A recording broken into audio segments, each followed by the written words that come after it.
տեղ չունի Աստված, մենք դժբախտ ենք, տխուր ենք, հագեցած չենք, ուրախություն չունենք,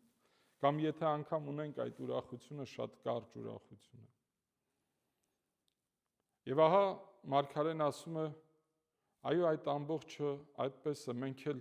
մեր մեղքերի մեջ թաթախվել ենք, մոռացել ենք քեզ, բայց մենք կավ ենք և դու կարող ես մեզ ձևավորել։ Եվ մենք միևնույնն է, ինչքան էլ սխալներ անենք, ինչքան էլ թերանանք, ինչքան էլ քեզ մոռանանք, քո զավակներն ենք և դու մեր հայրն ես։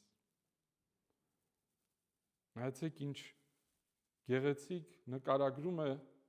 այն կապը, որ մենք չնայած մեր բոլոր թերությունների միևնույնն է Աստծո զավակներ ենք մնում։ Եվ Աստված իր ողորմությամբ, իր գթությամբ, իր դաստիարակչական աշխատանքներով կարող է ձևակերպել մեզ, ձևավորել մեզ, որպեսզի մենք վերստին կարողանանք վերադառնալ մեր հայրենի տուն։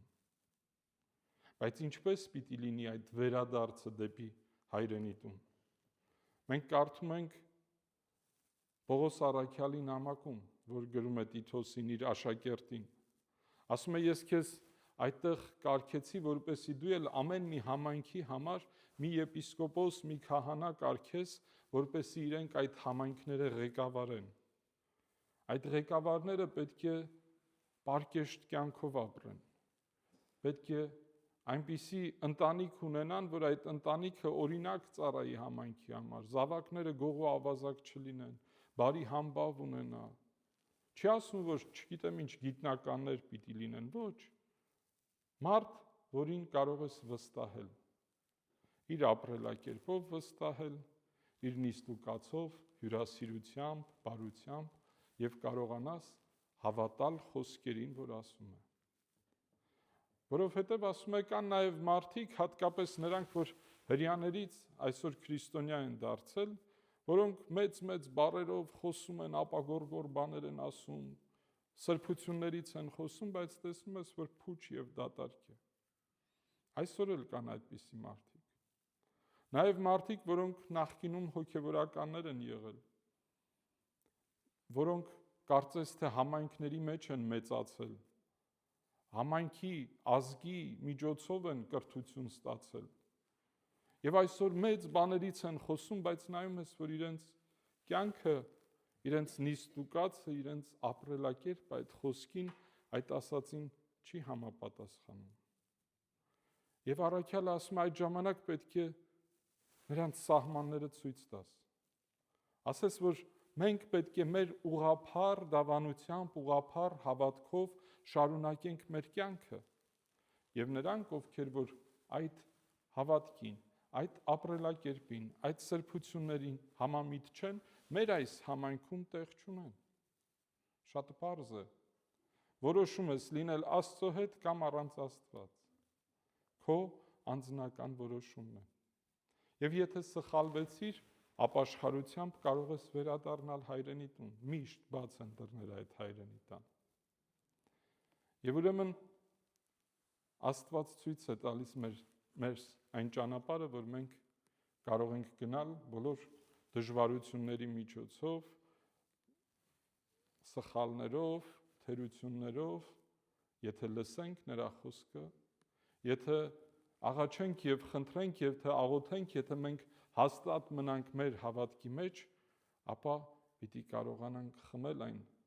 առվից, որ Քրիստոս ինքն է։ Եվ այդ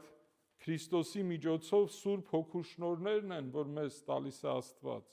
որպեսզի հագենանք։ Եվ այդ Սուրբ Հոգու շնորհները օրըստօրե ավելի ու ավելի ավելանում են հավատացյալ մարդու կյանքում, որը ապրում է Աստծո խոսքով։ Որովհետև երբ որ մենք ասում ենք Աստծո պատկեր ու նմանություն,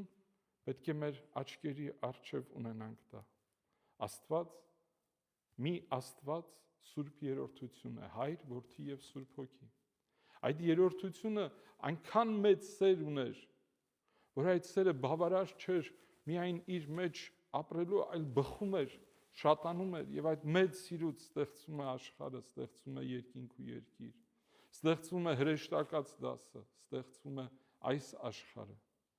ստեղծվում է մարդը։ Եվ ուրեմն Աստծո այդ մեծ ողորմությունից, սիրուց կարող ենք մենք էլ վարակվել։ Եվ այդ սուրբ շնորհներից, սուրբ հոգու շնորհներից օգտվելով, հագենալով հագեցնենք մեր ներքին պահանջները եւ թույլ տանք, որ այդ շնորհները մեր միջոցով սփռվեն նաեւ աշխարհով մեկ, որպեսզի պատռվի երկինքը եւ երկնքից այդ շնորհները մեզանից յուրաքանչյուրին հասանելի լինեն։ Եկեք ուրեմն աղոթենք, որպեսզի Աստված մեզ իմաստություն տա ճանաչելու Սուրբ Գրքի խոսքը, լսելու եւ կատարելու այդ խոսքը։ Եվ ամեն անգամ, երբ որ ծառավն ունենք արդարության, ծառավն ունենք հագենալու հոգեպես, ուրիշ սրբություններ չփնտրենք, այլ փնտրենք մեր Աստծուն, փնտրենք միությունը Հիսուս Քրիստոսի եւ իր եկեղեցու միջոցով, եւ Տիրոջ օրհնությունը միշտ մեզ հետ լինի, ինչպես երեկ եւ այսօր, նույն եւ հավիտյանս հավիտենից։ Ամեն։